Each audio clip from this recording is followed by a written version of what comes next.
Tonight, furious over a disappointing jobs report, President Trump fires the government official in charge of the numbers and the urgent manhunts in 2 states for armed and dangerous murder suspects. First, the president taking aim at the commissioner of the Bureau of Labor Statistics, claiming without providing evidence the data was rigged. Today's jobs report lower than expected. It comes after the U.S. saw 258,000 fewer jobs created in May and June than previously thought. And President Trump announcing new tariffs on nearly 70 countries, sending the stock market reeling. And news at the Federal Reserve, a top official stepping down. Jonathan Karl standing by. Also tonight, President Trump issuing new warnings to Russia, repositioning 2 U.S. nuclear submarines following threats from a top Russian official. President Trump giving Vladimir Putin 1 more week to negotiate peace with Ukraine or face new sanctions. Martha Raddatz with late reporting. Breaking at this hour, 2 urgent manhunts in 2 separate states underway. Police searching for a gunman who opened fire inside a bar in Montana. At least 4 people killed. A small town on lockdown. And authorities looking for a suspect in Tennessee accused of killing a family of 4. Their baby found abandoned on the front lawn of a home. Jeffrey Epstein's longtime associate, Ghislaine Maxwell, transferred without explanation to a lower security prison camp in Texas. The move follows her 2-day meeting with the Justice Department, Pierre Thomas in Washington. Tonight, new flash flood threats from Texas to the Carolinas after the Northeast took a pounding.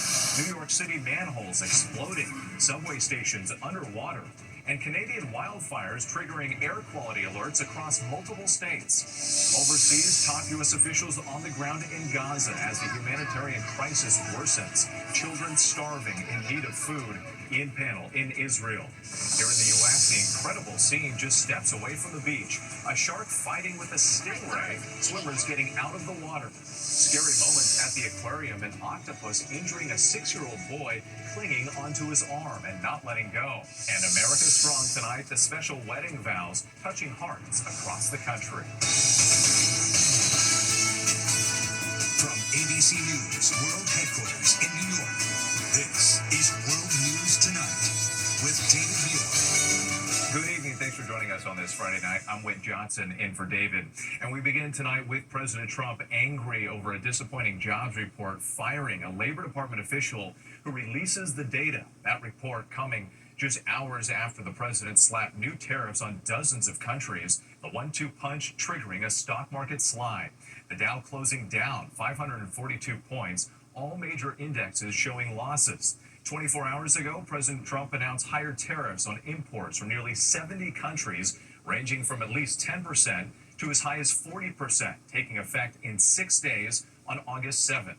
This morning, that disappointing jobs report, just 73,000 jobs added last month, unemployment ticking up to 4.2%. And the shocker, numbers for May and June revised sharply down, losing 258,000 jobs combined.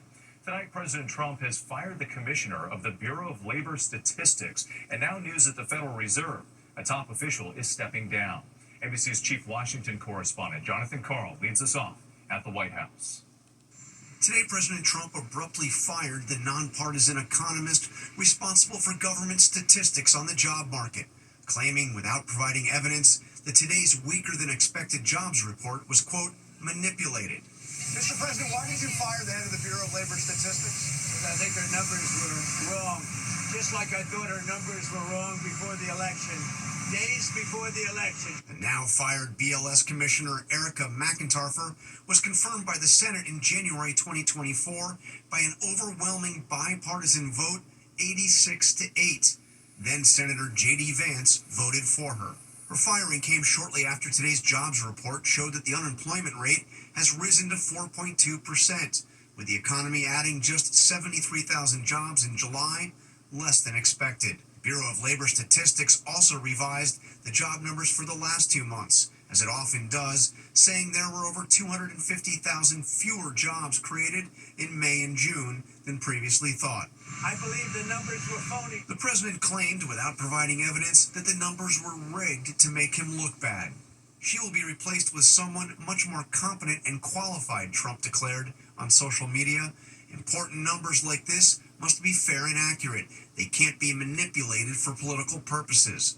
But many economists expressed alarm at the firing, worried that it is now President Trump who who was trying to manipulate the numbers. And at least one Republican senator, a Trump ally, suggested Trump's move was, quote, impetuous. It's not the statistician's fault if the numbers are accurate and that they're not what the president had hoped for. All this after the president announced a new wave of tariffs set to go into effect next week, raising the tax on imported products from nearly 70 countries. That, coupled with the jobs report, sent the stock market tumbling today. The Dow losing 2.9% this week, its worst week since early April, when Trump's trade war began. But Trump's tariffs are now facing serious legal challenge. A federal appeals court raising questions about whether the president has the authority to impose the across-the-board tariffs without congressional approval.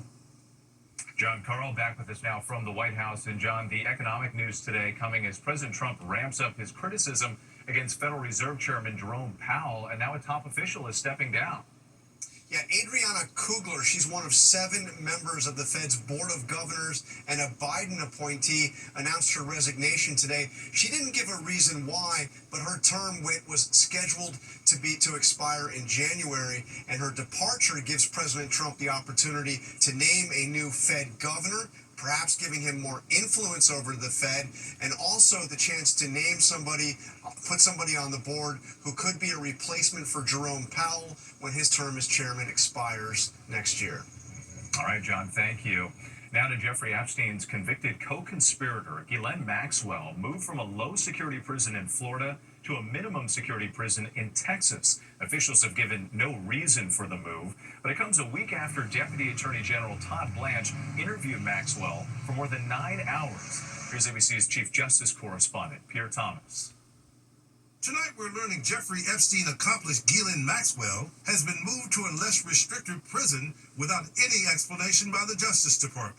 Previously incarcerated at a federal prison in Florida, Maxwell, serving a 20-year sentence for trafficking girls to Epstein, transferred in recent days to this prison camp in Texas, a lower security facility with fewer guards and limited perimeter fencing. The move coming just 1 week after Maxwell's meeting with the Justice Department number 2 ranking official. She'll now be housed alongside other high-profile inmates like Elizabeth Holmes, former CEO of a failed blood testing startup, and Jen Shaw of the Real Housewives of Salt Lake City. And tonight, Epstein and Maxwell's victims expressing their outrage at the unexpected transfer, including the family of Virginia Giuffre, who died of suicide earlier this year, saying, President Trump has sent a clear message today.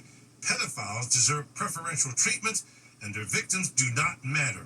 Giuffre's family telling our Lindsay Davis they were shocked after President Trump made this claim that Jeffrey Epstein stole Giuffre from his Mar-a-Lago club, where she worked in 2000. I think she worked at the spa. I think so. I think that was one of the people. Yeah. He stole her. And by the way, she had no complaints about us, as you know. None whatsoever. We're still reeling from the very real loss of her, and kind of the way that it was thrown out, and the words of being stolen as if she was an object. That's really painful to hear as a family. But tonight, we're still awaiting a definitive answer as to exactly why this transfer took place. Pierre Thomas in Washington, thank you. Next tonight, President Trump issuing new warnings to Russia and repositioning 2 U.S. nuclear submarines after what he calls highly provocative statements by Russia's former president. Meantime, President Trump has given Vladimir Putin just 1 more week to negotiate peace with Ukraine or face tough new sanctions. Here's ABC's Chief Global Affairs correspondent, Martha Raddatz. Tonight, in a rare and extraordinary warning to Russia, President Trump ordering 2 U.S. nuclear submarines to the region.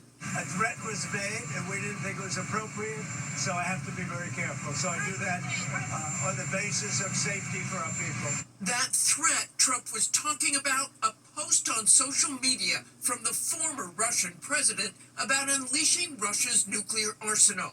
Trump saying he repositioned the submarines just in case these foolish and inflammatory statements are more than just that, adding, words can often lead to unintended consequences. The war of words only escalating since Trump took office. And so has the war in Ukraine. the war President Trump had said he would end in the first 24 hours of his presidency. More than 6 months later, it has only gotten worse, and President Trump's patience is growing thin, now threatening new sanctions on Russia in the coming days. Russia? I think it's disgusting what they're doing. I think it's disgusting. The president did not say what kind of nuclear submarines he deployed to the region, but the U.S. already has nuclear ballistic missile subs circling the globe. We were aboard the USS Maine in 2022 when the commander of submarine forces told us Russian subs are always being watched. We know when there's Russians underway at all times. We track that very, very closely. This may all be saber-rattling, but it is a very large saber. Nuclear-armed submarines are the most deadly, destructive warships on the planet. Whit? Martha Raddatz for us tonight. Thank you. Now to breaking news. We're following 2 urgent manhunts and 2 dangerous summer storms. The Northeast slammed by torrential rains and deadly flash flooding. A geyser erupting in a Staten Island street. Commuters escaping a flooded subway stop by climbing along the gates.